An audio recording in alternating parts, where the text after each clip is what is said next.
आणि आपल्या समोर आता सादर होत आहे तुंतुन आणि संबळ या वाद्याची एक झलक.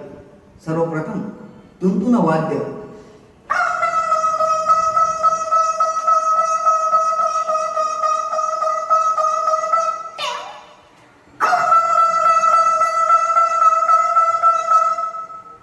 संबळ.